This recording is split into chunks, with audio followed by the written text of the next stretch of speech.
Welcome to the Dodgers Blue News channel.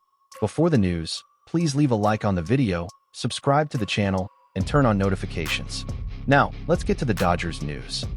Hey, Dodgers fans! Today, we've got some hot news coming straight from the front office of our organization. Let's dive into a move that could completely redefine the future of this franchise. The Dodgers are eyeing a replacement for Max Muncy and are looking to bring to Los Angeles a hitter valued at $200 million. That's right, folks. While the team is still fighting for its spot in the World Series this season, the front office is already working behind the scenes, thinking ahead to the future.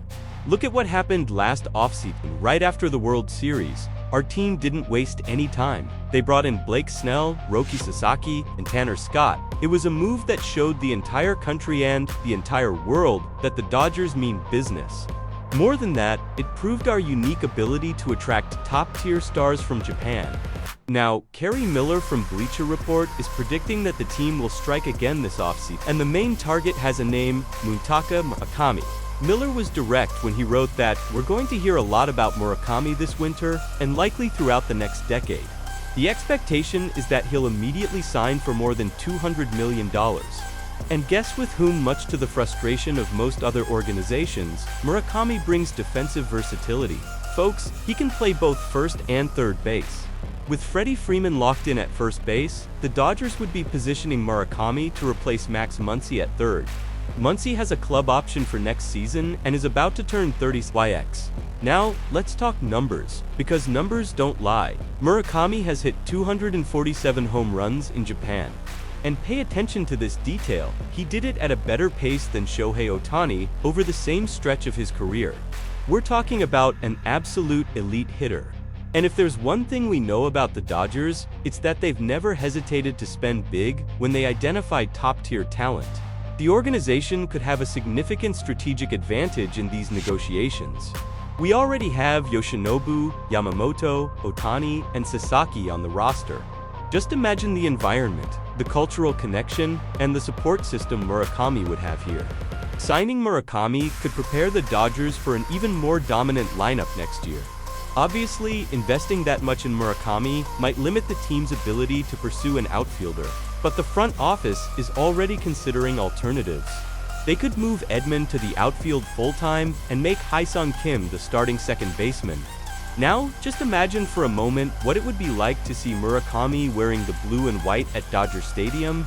We're talking about adding yet another power threat to an already devastating lineup. With Murakami at third base, the Dodgers' batting order would become even more intimidating for any opposing pitcher. You'd have Ohtani at the top, Freeman at first, and now Murakami completing that power trio. That's elite offensive protection in sequence. No pitcher could breathe easy. His presence in the lineup would mean offensive depth at a level rarely seen in the league. 247 home runs don't lie about the power this guy brings. And considering he did that in Japan at a faster pace than Ohtani, we're talking about someone who could easily hit 30 to 35 home runs per season in the major leagues. Defensively, Murakami would give the team versatility. If adjustments or strategic moves were needed during the season, the manager would have options. And over a 162-game season, that kind of flexibility is pure gold. But perhaps the most important aspect is the psychological factor. Having another elite Japanese player would create an even stronger bond with Yamamoto, Ohtani, and Sasaki. That group would form a cultural core within the clubhouse that would only strengthen the team's chemistry. And chemistry, folks, chemistry wins championships. Now, let's flip the perspective and think about what it would mean for Murakami to play for an organization like the Dodgers. For a player coming from Japan, Los Angeles isn't just another Major League Baseball team, it's the franchise that opened the doors and set the standard for Japanese players in the big leagues. We're talking about the organization that brought Hideo Nomo in the 90s and changed the game forever. Murakami would arrive to find an environment fully prepared to welcome him. It wouldn't be that lonely, difficult transition many international players face. He'd have Ohtani, one of the biggest names in global baseball, in the locker room. He'd have Yamamoto, who just went through the same journey.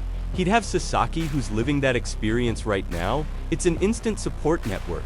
From a competitive standpoint, Murakami would be joining a team built to win right now. This isn't a rebuilding project. This isn't a franchise waiting for the future. The Dodgers compete for the World Series every single year. For a player in his prime, that's exactly what you want the chance to win immediately. And there's more. The pressure and expectations already exist in Los Angeles. But when you share that with Ohtani, Freeman, and Betts when he's healthy, no one carries the weight alone. Murakami could develop, adjust to the major leagues, and thrive with the freedom to just be another lethal piece in a finely tuned offensive machine. For Murakami, wearing the Dodgers uniform would be the perfect opportunity, the right time, the right place, and the right people around him. Now, let's talk about what Murakami's arrival would truly represent for this organization. First, it would be a statement, a clear message to the entire league that the Dodgers have no intention of slowing down.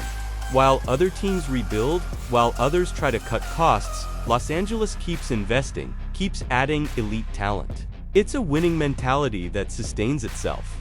Murakami's arrival would cement the Dodgers as the premier destination for Japanese stars. It wouldn't just be coincidence, any merit would be an established pattern. Other teams can try, they can offer money. But Los Angeles would have something no one else does, an established Japanese community within the roster. That completely changes the equation in future negotiations. From a baseball standpoint, it would represent the natural transition from one generation to the next. Max Muncy has served this organization well, but baseball is ruthless, you always have to stay ahead. Bringing in Murakami now means not waiting until it's too late, not waiting for a hole in the lineup that you can't fill. And there's the commercial aspect we can't ignore. The Dodgers fan base is already massive, but adding another Japanese superstar would expand the franchise's global reach even further. We're talking merchandising, international viewership, and strengthening the Dodgers brand across the Pacific. But at the end of the day, Murakami's arrival would represent one thing: the unshakable commitment of this organization to bringing the World Series title back to Los Angeles not just once, but repeatedly. It's about building a dynasty. From a technical standpoint, it all makes sense. Murakami brings proven power, defensive versatility, and he's entering his prime. $200 million sounds like a lot, and it is, but when you look at the potential return, what he's produced in Japan, and how perfectly he'd fit into this lineup, the investment makes sense. Timing also works in the Dodgers' favor. Max Muncy is nearing 36. It's not a criticism of what he's done for this organization, but baseball requires planning. You can't wait until problems appear to fix them. The Dodgers front office has always been proactive, never reactive. The cultural factor is another element that can't be underestimated. Having 4 high-level Japanese players on the roster creates a unique dynamic. It attracts more talent, makes future transitions easier, and strengthens the global identity of this franchise. Of course, there are considerations. Investing heavily in Murakami limits moves in other positions, especially in the outfield. But the front office is already thinking about that planning adjustments. With Edman and Kim, it's the kind of challenge winning teams know how to handle. In the end, if the Dodgers manage to bring Munetaka Murakami to Los Angeles, we'll be witnessing another chapter in this golden era of Dodgers baseball, an era defined by bold decisions, strategic investments, and an unwavering commitment to excellence. Murakami wouldn't just be another player, he'd be the confirmation that this organization is building something special, something lasting, something that will dominate baseball for years to come. Now, we want to hear from you. What do you think? Should the Dodgers go all-in on Munetaka Murakami and invest those $200 million? Or would it be wiser to spread that money across other positions and keep Muncy for one more season? Share your opinions in the comments. See you next time, Dodgers Nation.